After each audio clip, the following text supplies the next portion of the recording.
Hi everyone. In this video, I want to take you through a system design concept called capacity estimation. This is one of the main things that you can do in a system design interview after you're done discussing your functional and non-functional requirements. You want to do some capacity estimation to essentially understand how much data your system is going to be needing, right? And no matter how you do it, there's two numbers that you want to come up with. And those two numbers are essentially your requests per second. This is also known as your reads per second, And this is often something like, for example, 100 requests per second as an example. Another you want to come up with, another number is writes per second. This number is also kind of similar to the storage per second.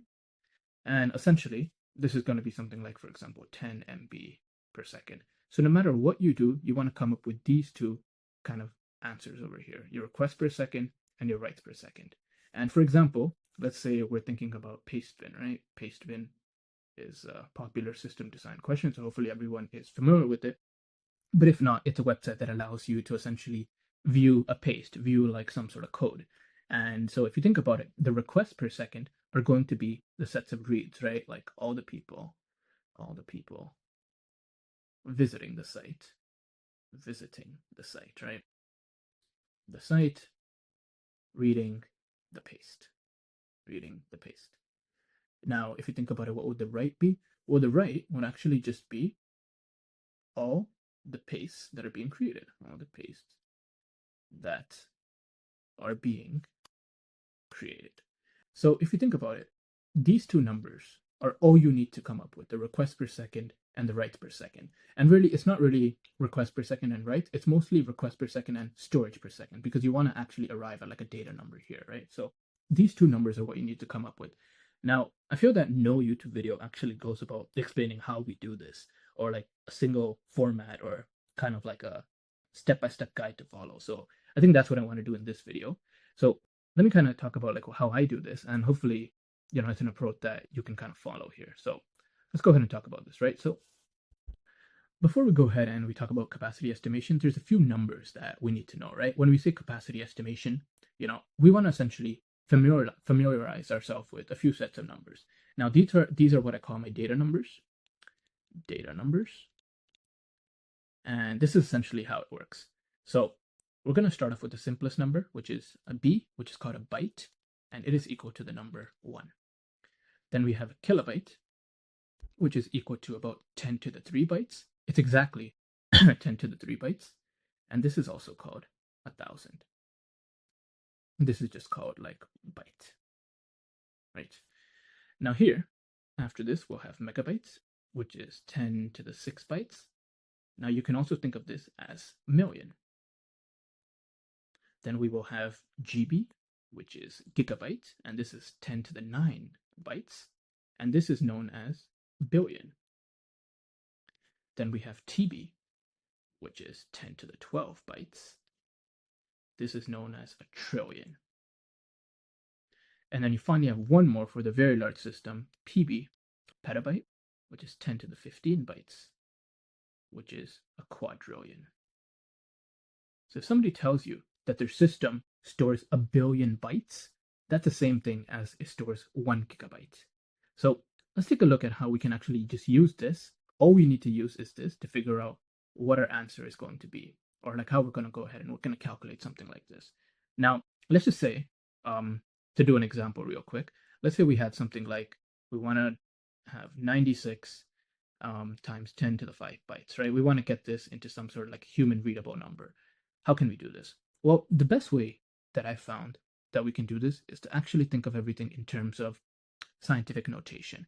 And what you really want to do is you don't want to have like two numbers like this. You want to have just one number and see if you can use scientific notation to represent the rest of it. So for example, this 96 over here, we can represent this as 9.6 times 10 to the 1, right? Because this is just 10, this is 9.6, so it's 96 in total. And then 10 to the 5 remains the same. And so this is all bytes. And so what's our answer here? Well, it's 9.6 times 10 to the, well, you just add these, 1 plus 5, 6 bytes. Now, what did we discuss? 10 to the 6, we know that's a million, that's a megabyte. So this is essentially just 9.6 megabytes. And that's how you can convert from bytes to a more, realistic number that we're going to come across. Now, that's kind of the first set of data numbers that we want to know. There's another set of data numbers that's going to be easy or going to make ourselves or make our lives much easier. And they're essentially for like calculating larger kind of periods of time. For example, days, years, months, etc. All you have to know here is that a day is equal to 100,000 seconds, right? This is also essentially just 10 to the 5. A month is essentially just 30 times 100,000 seconds, right? And then you can also do this in scientific notation. A year is 400 days. Now, why we need to know this? We need to know this because in certain scenarios, when you're presented information, you want to first of all take it down to a month or you want to take it down to a day. And so you need to be able to divide by these large numbers over here. But if you think about it, this becomes very simple, right? Because it's 400 days, all it is just 4 times 10 to the 2. This over here is just 3 times 10 times 10 to the 5. So it becomes much simpler. So this is all the data or all the numbers you need to know.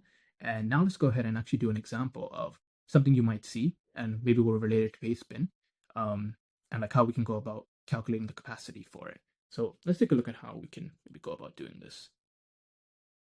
Okay, let me move this out of the way slightly, and I'll just change my color back to black. Okay, cool. So let's say we have something like this, and obviously you want to discuss this with your interviewer, but let's say they tell you something like this. For example, paste bin. Let's say they say something like this. Let's say it has about 500 million monthly active users. All right, so this is 500 million monthly active users. It has about 100 to 1 read write ratio. So what this essentially means is that for every person writing, there's 100 people reading. And what if they also told us that each object is 500 bytes? So essentially what it means is that if you were to store one item into the database, it's going to go ahead and it's going to net you about 500 bytes worth of storage. Now, the way you can calculate this, we'll kind of talk about after, but let's just assume we're given something like this. What do we want to do? Well, we want to calculate two numbers, right? We want to calculate the reads per second, which is equal to the requests per second. And you want to calculate the writes per second, which is essentially our storage per second, right? So you could use these terms kind of interchangeably. So how can we go about doing this? First of all, there's a few steps that we want to follow, right? So there's 3 steps, and this is kind of like my format that I like to follow. So first thing I want to do is I want to calculate writes per second. Once I calculate my writes per second, I can very easily calculate my storage per second. And then finally, I'm going to calculate my reads per second. And you're going to see how easy this is to do. Now, let's go ahead and we'll go ahead and first calculate our writes per second. So I'm going to move this out of the way. Actually, maybe I'll make this a little bit smaller so we can actually see what we're working with here. But let's go ahead and calculate our writes per second. And I'll change my color here. Okay. So for my writes per second, what do we know? So we know that we have 500 million monthly active users. And let's assume that, it's 100 to 1, which essentially means that 500 million monthly active users, we can assume that 500 million kind of people are writing to the site every single month.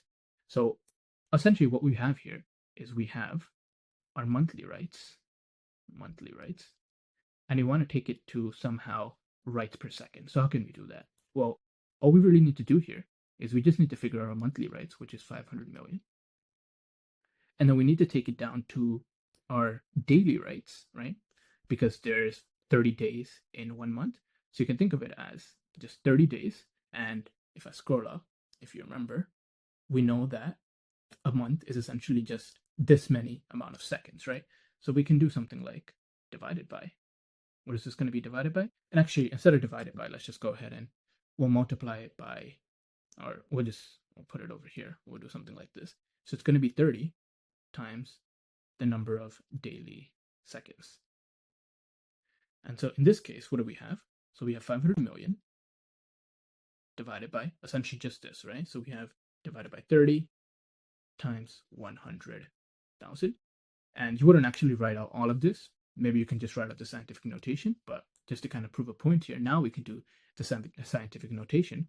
So what is this? So 500 million is 500 is 5 times 10 to the 2. That's 500.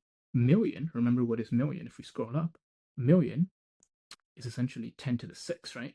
So we're going to do times 10 to the 6. And then divided by, it's going to be 30, which is essentially 3 times 10. And then also 10 to the 5, right? That's what we have. And so now, what's our value going to be? So it's going to be essentially, I'm just going to do 5 divided by 3 here. And then we're going to add in these two values. So it's going to be 2 plus 6, which is 8. And then really you minus these because it's going to be, it's division. So you're going to minus this. So this is going to be 6. And then this is going to be 8. So it's actually times 10 to the 2. And so you can kind of estimate this roughly as about 2 times 10 to the 2. And what do we know 10 to the 2 is? Well, 10 to the 2, we actually know it's 100, right? So you can think of it as 200 writes per second, right? 200 writes per second. Notice that this doesn't have any actual like units. It's just writes per second. We don't have like requests per second. We'll have like writes per second. So now what we want to do is we want to calculate our storage per second.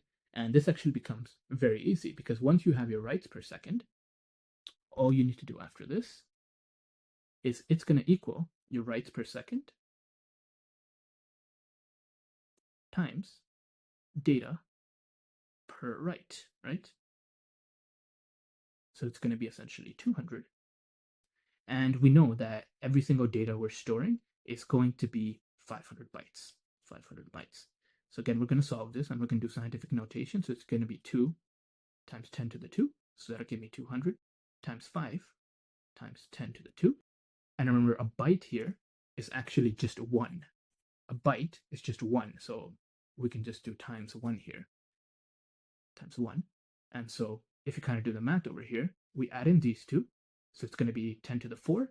And then you do this. So it's going to be 10 times 10 to the 4 bytes, which is actually just equal to 10 to the 5 bytes, right? But if you think about this, 10 to the 5 bytes is not a number that we're kind of used to here. So how are we going to go about doing this? Well, we're going to take it down to a power of 3. So we're going to do 10 to the 3 times 10 to the 2 bytes. And we know what 10 to the 3 is. 10 to the 3, we've already agreed, is kilobytes. And so this is essentially just 100 kilobytes per second. And so that's how we get our answer for the second part, which is storage per second. Our final part is reads per second. And read per second, let's take a look at how do we do that. So reads per second, I'll take it all the way down here.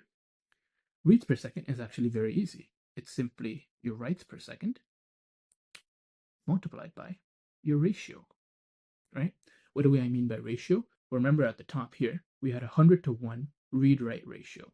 So what this means is that for every 1 write, there's going to be 100 reads. Well, we've already figured out kind of our storage per second, right? It's 100 kilobytes per second. So if I want to figure out what is my writes per second, all I really need to do here is I just need to take my writes per second, which is 200 writes per second, and then I'll just multiply it by the ratio. So it's going to be equal to 200 writes per second multiplied by essentially just 100, right? 100. Because we know that for every 100 reads, there is 1 write. And so this kind of gets canceled out. And so you can think of it as your answer here is going to be 20,000 reads per second, which is essentially just 20,000 requests per second, right? So that's how you get to your answer over here. So let's take a look again at what we did here. So essentially, you're going to be given some information. You want to figure out 2 numbers. Those 2 numbers are your reads per second, which is going to give you your requests per second, and you're going to figure out your writes per second, which is going to give you your storage per second. So you want to figure out these 2 numbers. First thing we did is we figured out our writes per second, and how we did that is we had our monthly writes. We knew that it was going to be 500 million monthly active users, and then you can clarify that, okay, does it mean that there's going to be 500 million writes in a month? And then let's say the interviewer says yes. So then you're going to figure out how many from monthly writes, we're going to figure out how many writes per second that is. So we know that this is monthly, so this is daily. And so if you go ahead and do the math, you get 200 writes per second. Now, once you have this, you can actually figure out the actual value, which is storage per second, which is really what we need. And so what you take is you take your writes per second and you multiply it by data per write. And there's a few ways in which you could do this. You could obviously just go ahead and estimate. So you could do something like, for example, let's say an integer. And these are just some numbers you have to know. Integer takes 4 bytes to store. Character takes 1 byte to store. Timestamp takes about 4 bytes. And so if you go ahead and just estimate, we can just estimate that one kind of entry is going to be around 500 bytes. And you could just do that based off of like the number of characters, some metadata you're going to store. But you can go ahead and come up with this information. Once you figure out that, all we do is we multiply and then we figure out what is our kind of writes per second, right? So we get that number right over here. And then finally, we just need to figure out our reads per second. And all we do here is we just take our writes per second and then multiply it by our ratio, and then we get our reads per second. And so this is the format that I like to follow. As you can see, it's a very 3-step kind of process here. And all you really need to do is just know these sets of numbers here, and then you're good to go. Let's say instead of monthly active users, let's say you're given something like, maybe you're given 100 million daily active users.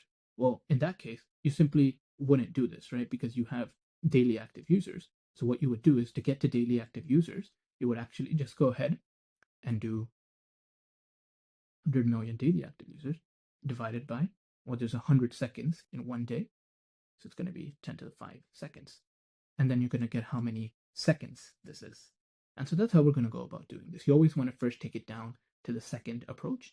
And so you can do this by kind of these formats over here. And then you're going to go ahead and solve your question that way. So I hope this video helped. And let me know if there's any questions in the comments below.